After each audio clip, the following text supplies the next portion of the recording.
Was there anything in that press conference that surprised you, that you found particularly interesting? Well, the fact that they held the press conference before they'd held their meetings was pretty extraordinary. I mean, usually you meet and you converse and you decide strategy and coordination, and then you disclose that part of it that you think is appropriate for the public to know at this stage. So I think from the get-go it was, slightly bizarre. I think it was unsurprisingly warm in terms of two leaders who feel that they are on the same side and share a worldview. I think it was surprising nonetheless that Trump slapped down Netanyahu quite firmly on the settlement issue, continuing the line that he had surprisingly unveiled in an interview a few days earlier with the Sheldon Adelson-backed Yisrael Hayom, where he was basically lobbed a question, you're meant to say nice things about settlements now, and he didn't. And I also thought it was quite surprising the lengths to which Netanyahu went to give a hechsher, a kind of kosher stamp of approval to Trump on the issue of anti-Semitism that has revolved around his campaign, shall we say, where Netanyahu, unasked, chose to say that Trump is, there is no greater friend of the Jewish people and the Jewish state than Donald Trump. Plainly, that was a heartfelt sentiment, but it underlined the degree, the extent to which Netanyahu and the Israeli government of today has really thrown in its lot with the Trump administration, which I personally think is, obviously you need to coordinate and you want to build the best relations as you can, but you also have to be aware that there are concerns that people have about this administration, and you also have to be aware that the pendulums swing in American politics, and you want to ensure that Israel does not become perceived as a pet cause of this or that. Doesn't matter which side, this or that administration.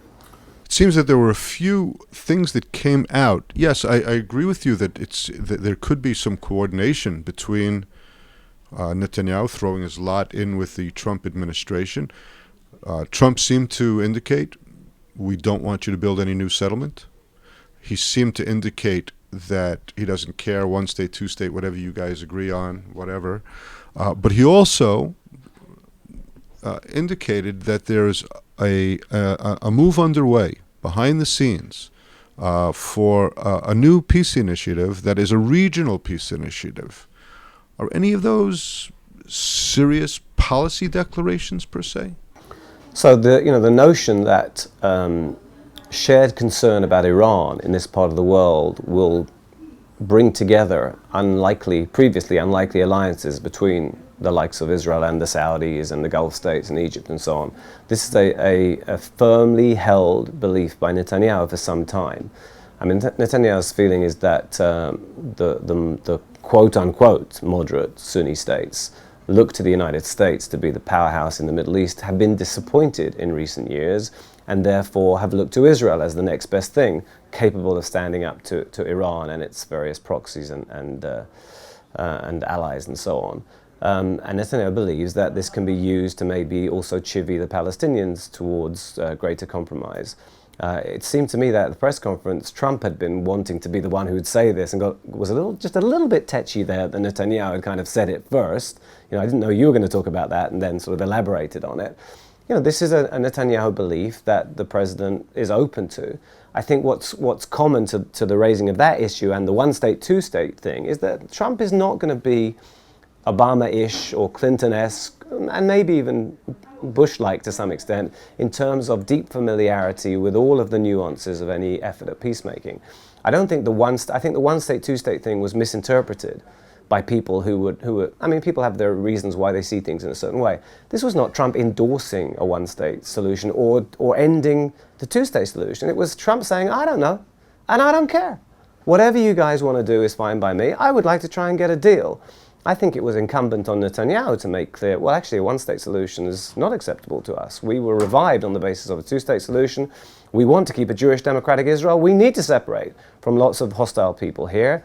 For decades, we've been waiting for the Palestinians to genuinely endorse a two-state solution in which Israel is a Jewish state as opposed to one flooded with millions of refugees.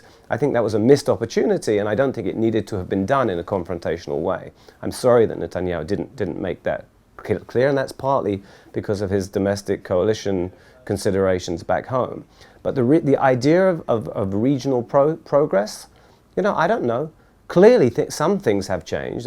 Saudi generals did not used to come to Jerusalem and send out photographs meeting with Knesset members. So, things have moved behind the scenes.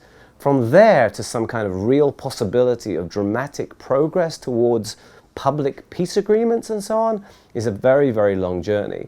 And to my mind requires changing the mindset in lots of these countries. I mean, the Saudi leadership may be so concerned about Iran that it has contacts with Israel that it didn't have before. But the Saudi public, or the Egyptian public, I mean, the relationship between Netanyahu and Sisi, I think, is probably pretty close. That does not mean that the Egyptian public is going to be supportive of warmer ties with Israel.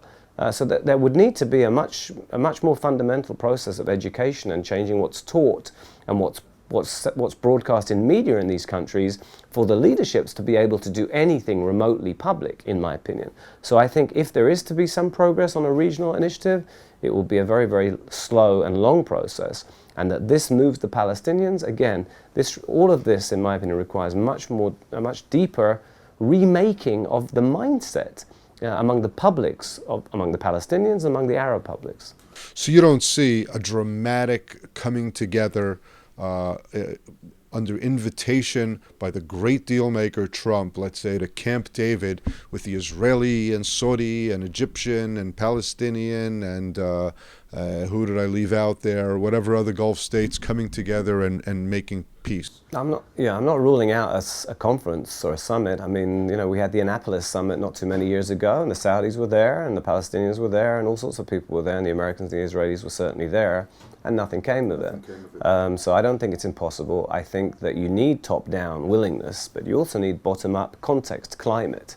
And I think without that climate, I mean, if I was advising Mr. Tillerson, for example, I think you're looking at an America and an administration that is very concerned about rising Islamic extremism, very concerned about terrorism. And by the way, it would be nice if we could solve that Israeli-Palestinian conflict. Well, all of those things require changing what is taught in the Arab street, what is said in the mosque, what is taught in the schools, what is broadcast over social media.